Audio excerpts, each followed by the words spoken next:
앞선 목사님들이 설명해 주셨지만 이번 수요 설교 주제는 소명입니다.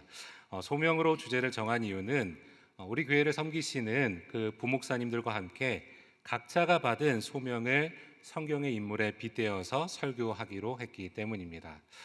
그런데 제가 설교할 인물을 정한 이후에 교역자실 안에서 작은 소동이 있었습니다. 왜냐하면 제가 누구를 정했습니까? 누구죠 오늘? 그렇죠. 예수 그리스도. 예수 그리스도. 자, 그러니까 몇몇의 목사님들이 제게 이렇게 말씀하시는 거예요. 아니, 박 목사님, 어떻게 감히 예수님과 비교하시면서 설교하시려고 하시는 거냐고. 네, 저한테 그렇게 장난을 치시더라고요. 여러분, 제가 감히 어떻게 예수님과 비교될 수 있는 사람이겠습니까? 저는 뭐 예수님의 신들매도 감당치 못할 사람입니다. 그럼에도 제가 예수님을 선택한 이유가 있습니다. 왜냐하면 예수님께서도 분명한 소명을 가지셨고 더 중요한 것은 그 소명으로 우리 모두를 초청하여 주셨기 때문입니다. 오늘 우리가 함께 읽은 말씀 마가복음 1장 15절의 말씀을 다시 한번 읽어보도록 하겠습니다. 이르시되 때가 찼고 하나님의 나라가 가까이 왔으니 회개하고 복음을 믿으라 하시더라. 아멘. 여러분, 예수님에게는 소명이 있으셨습니다. 그것은 바로 하나님의 나라였습니다. 여러분, 우리가 신약 성경은 어떤 복음서부터 처음 시작이 되지요? 네, 마태복음서부터 시작이 됩니다. 그래서 우리는 보통 마태복음이 복음서 중에서 가장 먼저 쓰였을 것이다라고 오해할 수 있는데, 사실 성경이 기록된 시기들을 좀 살펴보면 복음서 중에요 가장 먼저 쓰였던 복음서는 오늘 우리가 읽었던 마가복음이 가장 먼저 쓰였습니다. 그래서 학자들은 다른 복음서의 저자들이 바로 이 마가복음을 참고해서 복음서를 썼을 것이다 라고도 추정을 하고 있지요. 다시 말해서 여러분, 이 마가복음은요 예수 그리스도의 첫 기록이었다라는 거예요. 그런데 이러한 마가복음에서 예수님께서는 공생의 사역을 시작하시면서 외치셨던 첫 선포가 어떤 것이었냐? 바로 오늘 우리가 읽었던 본문의 말씀, 하나님의 나라가 가까이 왔다라는 것이었습니다. 그러므로 이것은 대단히 중요한 의미를 갖고 있습니다. 왜냐하면 예수님 공생의 사역을 시작하시면서 이것을 위해서 내가 왔고 이러한 방향성을 가지고 내가 사역할 것이다 라는 것을 알리셨던 것이기 때문입니다. 그러면 여러분, 이러한 하나님의 나라는 어떤 것일까요? 이러한 하나님의 나라 많이 들어보셨잖아요. 네, 이 하나님의 나라는 어떤 것일까요? 이것은 천국과는 명확하게 좀 구별할 필요가 있습니다. 천국은 구원받은 이들이 죽음 이후에 가는 곳이다라고 한다면, 네, 하나님의 나라는 이 땅 위에 임하는 것입니다. 영어로는 이제 뭐 킹덤 오브 갓이라고도 하고요, 하나님의 왕국이라는 의미로 쓰였습니다. 원어 성경을 찾아보면 어떻게 쓰였냐면 띄워주시겠어요? 네, 데우스 바실레이아라고 쓰여져 있습니다. 데우스는 하나님을 뜻합니다. 네, 그런데 바실레이아는 우리가 좀 전에 이야기했던 나라, 왕국이라는 의미로도 사용할 수 있는 단어입니다. 자, 그런데 이 바실레이아라는 단어가 더 중요한 의미로 쓰이는 것이 있는데 바로 통치라는 개념으로 쓰인다라는 거죠. 다시 말해서 이 데우스 바실레이아라는 것은 하나님의 나라, 하나님의 통치라고 번역할 수가 있습니다. 그래서 하나님의 통치가 있는 모든 곳, 하나님께서 다스리시는 모든 곳이 바로 하나님의 나라라고 말할 수가 있습니다. 그리고 이 땅에 하나님의 통치, 하나님의 다스림이 임하는 그러한 하나님의 나라를 이루는 것이 바로 예수 그리스도의 꿈, 그분의 소명이었다라는 거죠. 그리고 감사하게도요, 예수님께서는 그 위대한 소명에 저를 초청해 주셨습니다. 어렸을 적 저는 여러 가지 좀 꿈이 있었습니다. 아픈 사람들을 좀 고쳐주고 싶은 마음에 의사가 되고 싶기도 했었고요. 컴퓨터 프로그래머가 되고 싶은 마음도 있었습니다. 그러다가 이제 고등학교에 올라가서는요, 당시 학교에서 중창단 활동을 했었었는데 찬양하고 그리고 노래하는 것이 너무 즐거운 거예요. 그래서 그러면 나는 앞으로 성악가가 되어야겠다라고 꿈을 품게 되었습니다. 자, 그런데 문제는 제가 예전에도 설교할 때 말씀드렸지만 당시에 저희 부모님께서 하시던 사업이 굉장히 좀 어렵게 되면서 여러 좀 우여곡절을 경험을 하게 되었는데, 그러니까 성악 레슨을 받을 만한 형편이 도저히 되지 않았던 거예요. 그럼에도 꿈을 포기할 수 없어서 중창단 선배들 중에서 졸업하고 실제로 뭐 성악가로 활동하셨던 그러한 선배들한테 찾아가서 레슨을 받기도 하고요. 자, 그리고 학교에 있는 음악 선생님에게 상담을 드리기도 했습니다. 자, 그런데 그 음악 선생님이 어떻게 말씀하시냐면, 사실 자신도 어렸을 때 굉장히 가정 형편이 좋지 못했다라는 거예요. 그래서 자기는 어떻게 레슨을 받았냐면, 여름에 해수욕장에 가서 아이스크림을 팔아서 그 돈을 가지고 레슨을 받고 대학교에 입학했다라고 말씀해 주시더라고요. 그래서 저는 어떤 생각을 가졌을까요? 그래, 아이스크림이다. 싶어서 여름이 다가오기만을 기다렸습니다. 그런데 여러분, 정작 여름이 되었을 때 어떤 일이 일어났을까요? 당시 제가 다니던 교회에서 이제 고등부 회장을 맡고 있었었는데, 고등부를 담당하셨던 목사님이 하루는 저를 갑자기 부르시는 거예요. 그러면서 이제 조금 있으면 여름 수련회가 다가오는데 회장이 여름 수련회를 위한 기도회를 인도해 보는 게 어떻겠냐라고 권유하시더라고요. 자, 그래서 이제 기도회를 시작했는데 여러분, 처음에는 이제 2명이 모였습니다. 그런데 점차 이 기도회가 부흥이 되어서 나중에는 한 4, 50명이 넘는 학생들과 선생님들이 모여서 거의 한 3시간이 넘게 그렇게 기도하는 기도회로 부흥하게 되었습니다. 그때 하나님께서 하나님의 일을 하는 것이 얼마나 즐겁고 행복한지를 보여주셨고요. 그리고 그렇게 기도로 준비한 수련회여서인지 수련회 때 많은 은혜와 더불어 저처럼 어려웠던 사람들을 위로하는 목회자가 되라고, 그렇게 하나님 나라를 이 땅 가운데 이루며 살아가라는 그러한 소명을 저에게 보여주셨습니다. 여러분, 중요한 것은 하나님은 저뿐만이 아니라 여기에 있는 여러분들 모두를 그분의 소명의 자리로 부르십니다. 예수 그리스도의 꿈, 이 땅에 하나님 나라를 이루는 그 꿈에 함께 꾸자라고 초청하고 계십니다. 이것은 우리 모두가 신학을 해야 된다, 목회자가 돼야 된다라는 말이 아닙니다. 우리는 각자의 삶의 자리에서, 우리의 가정과 일터에서 하나님 나라를 이루며 그곳 가운데 하나님께서 통치하실 수 있는 그러한 삶의 자리를 드릴 수 있어야 합니다. 그렇다면 우리가 그 위대한 소명을 이루기 위해서 우리는 어떻게 살아야 하겠습니까? 오늘 본문은 3가지를 우리에게 말씀해 주고 있습니다. 첫 번째로, 여러분, 우리는 하나님 나라의 때를 삶 가운데 준비할 수 있어야 합니다. 오늘 본문의 가장 첫 부분을 살펴보면 때가 찼고라고 말씀하고 있습니다. 하나님의 나라가 도래할 그 시간이 다가왔다라는 거죠. 그런데 여러분, 지금 이 말씀이 대략 언제 쓰였던 거예요? 그렇죠, 2000년 전에. 2000년 전에 쓰였던 것입니다. 그러면 이미 예수님의 시대에 그 하나님의 나라의 때가 찼으니까 지금 우리와는 아무런 상관이 없을까요? 절대 그렇지 않습니다. 본문 말씀을 원어 성경으로 살펴보면 말씀의 시제가요, 완료 시제 형태로 쓰여져 있습니다. 그러면 성경에서는 이것을 어떻게 해석해야 하느냐 하면, 하나님의 때가요, 그때로 차고 끝났던 것이 아니라 앞으로도 계속해서 차가고 있다라고 해석해야 합니다. 다시 말해서 지금도 하나님 나라의 때는 차가고 있고, 우리는 하나님께서 나의 삶 속에서 통치하실 수 있도록 그러한 때를, 그러한 시간을 준비할 수 있어야 한다라고 말씀하는 거죠. 여러분, 초창기에 한국에 오신 선교사님들이요, 한국 기독교인들에게 금지를 했었던 3가지가 있었습니다. 혹시 어떤 건지 아실까요? 술을 금지했고요, 담배를 금지했고요, 그리고 도박을 금지했습니다. 맞습니다.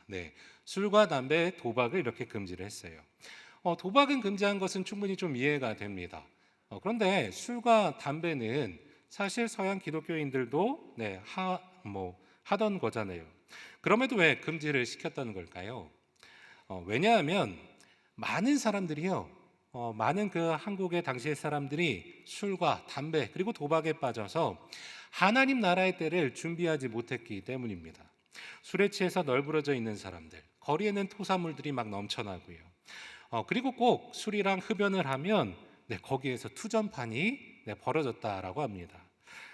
이렇게 이 사람들이 살아갔을 때 어떻게 하나님께서 그 사람들의 삶에서 관여하시고 하나님의 통치하심을 나타내실 수 있으시겠어요. 그래서 선교사님들이 이 세 가지는 금지해야 되겠다 하고선 금지를 했었던 것이 술과 담배 그리고 도박이었습니다. 여러분, 우리도 우리의 삶 속에서 하나님이 일하실 수 있는 시간을 준비할 수 있어야 합니다. 혹여나 낭비되고 있는 시간들, 하나님 나라의 통치와는 거리가 먼 시간들이 있다라면 우리는 우리의 삶 속에서 과감히 그러한 것들을 도려내고 그리고 버려 나갈 수 있어야 합니다. 제가 이제 성악가에서 목회를 하기로 마음 먹었잖아요. 그런데 그 전에 이제 공부를 그렇게 집중을 안 하다 보니까 수능 시험을 받고 결국엔 이제 재수를 하게 되었습니다.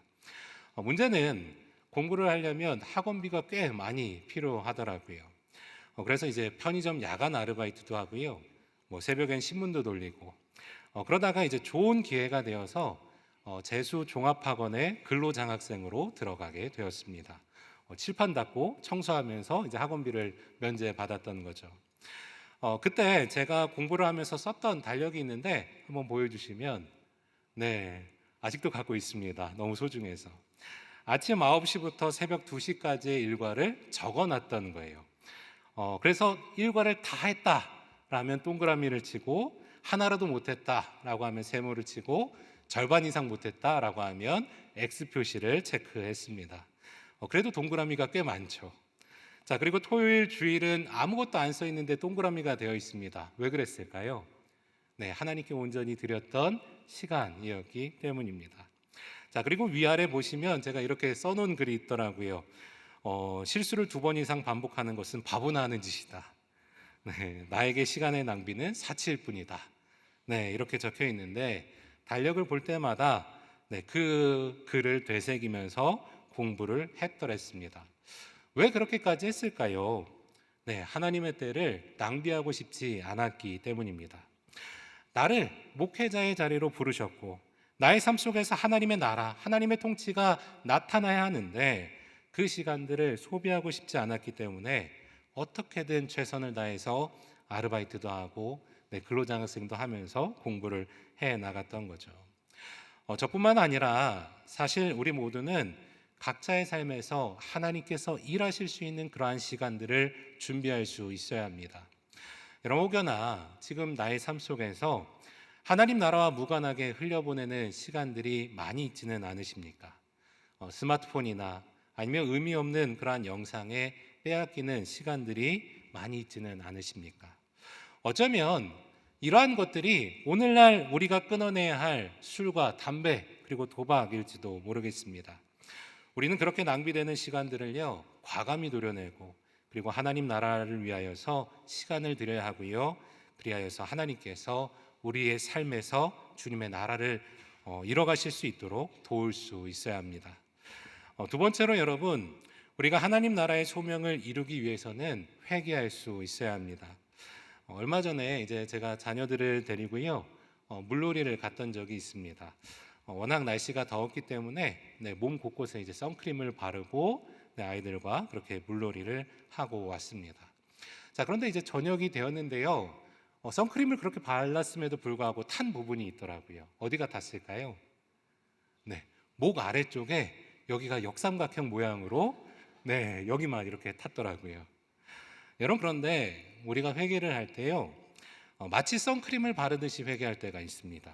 어떠한 말이냐면 지은 죄에 대해서 회개하려고 하지만 완전하게 우리가 회개하지 못하기 때문에 새까맣게 타버리는 부분들도 있다라는 것입니다.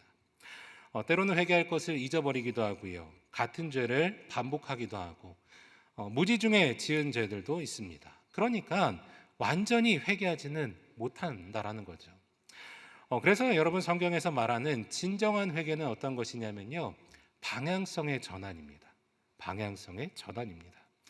이스라엘 백성들이 하나님 앞에 범죄하였지요.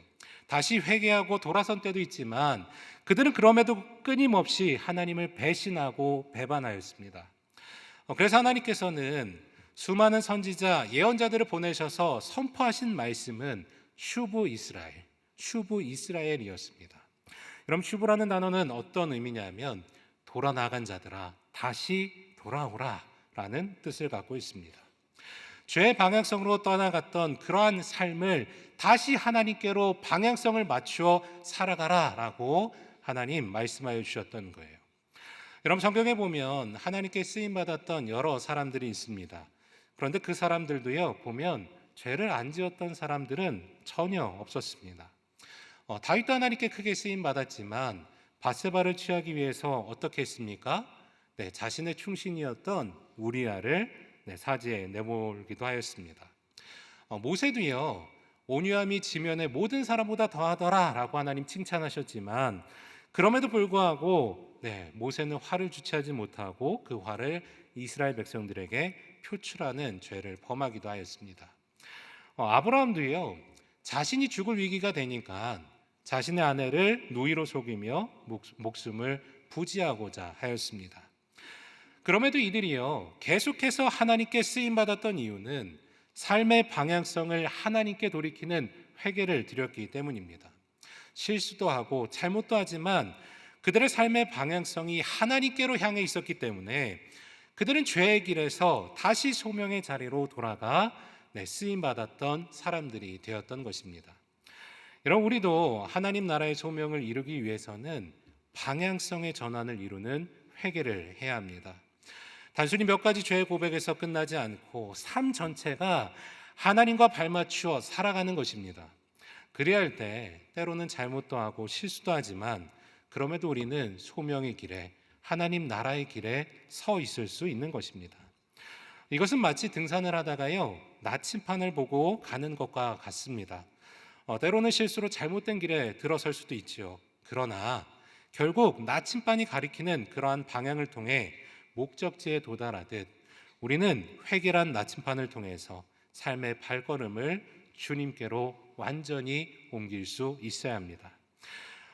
그래야 할 때 그렇게 삶의 방향이 주님께로 맞춰질 때 비록 넘어지고 잠시 헤맬지라도 우리는 최종 목적지인 하나님 나라를 향해서 계속해서 나아갈 수 있습니다. 세 번째로 우리가 하나님 나라의 소명을 이루기 위해서는요 복음을 믿으라라고 말씀하십니다. 여러분 복음이란 무엇입니까? 복음은 이제 한자를 음역한 건데 복복자 소리 음자 해서 기쁜 소식, 복된 소식이 이제 복음이라고 말합니다. 원어 성경을 좀 찾아보면 어떤 단어를 쓰고 있냐라고 하면 유앙겔리온이라는 단어를 사용하고 있습니다. 여러분 그런데 이 유앙겔리온이라는 단어는 사실 본래 전쟁 용어였습니다. 과거 성경의 시대에는 오늘날처럼 미디어가 발달하지 않았죠. 오늘날은 어디에서 전쟁이 터진다라고 하면 실시간으로 그 소식을 확인하고 바라볼 수 있었지만 과거에는 미디어가 없었기 때문에 쉬이 그 소식을 알 수가 없었습니다. 그래서 전쟁이 일어나면 그 승패를 나중에 짧으면 몇 주, 길면은 몇 달이 지나서야 전령이 그 소식을 가지고 왔고 전쟁의 결과를 알 수 있었습니다. 여러분 이것이 바로 유앙겔리온입니다. 이 소식이 대단히 중요했던 이유는요 승패의 결과에 따라서 전혀 다른 삶을 살아갈 수밖에 없는 거예요. 만약에 패했다라는 소식이 들리면 그날부터 백성들은 노예나 아니면 속국의 백성으로 살아갈 수밖에 없었습니다. 그러나 승리했다라는 소식이 들리면 그것은 죽음에서 생명으로, 절망에서 희망으로 삶이 바뀌는 가장 복된 귀한 소식이었습니다. 여러분 이것이 기독교 복음으로 기독교에 들어와서 복음이 되었던 거예요. 죄의 노예가 되어서 영원히 죽을 수밖에 없었던 우리를 예수 그리스도께서 십자가에서 대신 죽으심으로 말미암아 구원해 주셨다라는 소식. 여러분 이것이 기독교의 복음입니다. 여러분 예수님은 하나님 나라의 꿈을 이루기 위해서 이 복음을 굳게 믿으라라고 말씀하십니다. 그런데 여러분 여기에서 한 가지 더 중요한 것이 있습니다. 믿는 것도 참 중요하죠. 믿는 것도 참 중요한데 여러분 복음을 믿는다라는 것은 나 또한 누군가에게 이 복음을 전하는 것입니다. 왜냐하면 여러분, 전쟁에서 승리했다라는 결과를 전령이 갖고 왔습니다. 그러면 그 소식을 들은 사람은요, 나만 듣고 끝냈을까요? 전쟁에서 이겼다는 소식을 들었어요. 네, 그러면 전쟁에서 이겼구나, 즐겁네 하고 끝내겠습니까?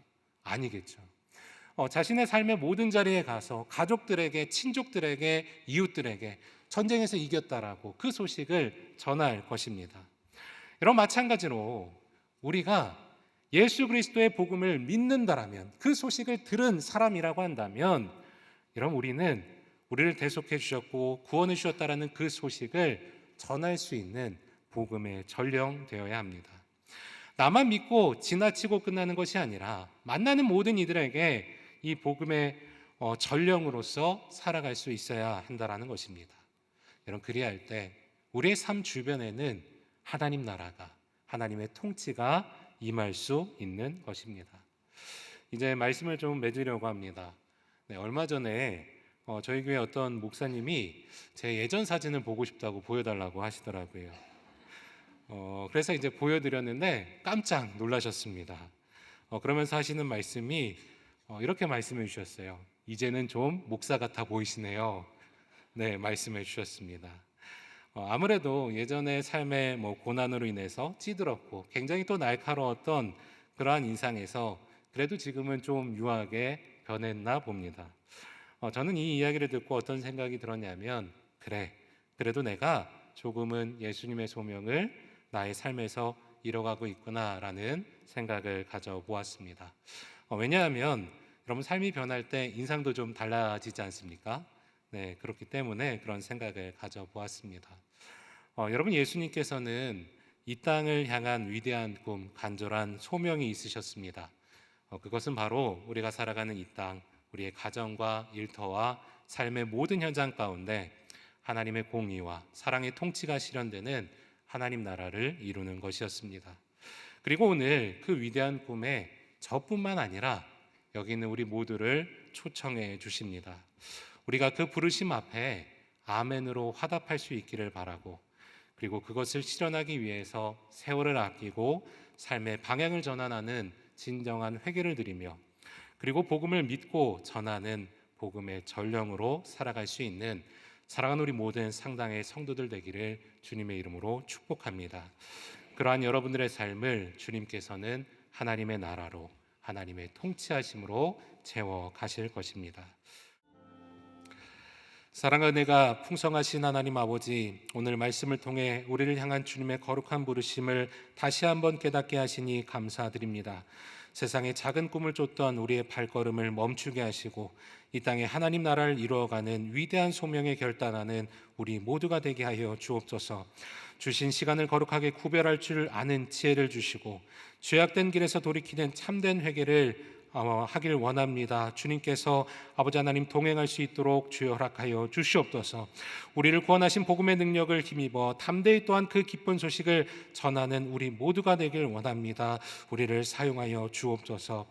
이제 예배를 마치고 각자의 삶의 자리로 돌아갑니다. 어느 곳에 있든지 하나님의 나라의 소명자로 살아가는 것을 잊지 않게 하여 주시고 우리의 삶을 통해 하나님의 통치가 드러내게 하여 주옵소서. 한 주간의 모든 삶도 주님께 의탁드리오며 우리의 소명이 되시는 예수 그리스도의 이름으로 기도드립니다. 아멘.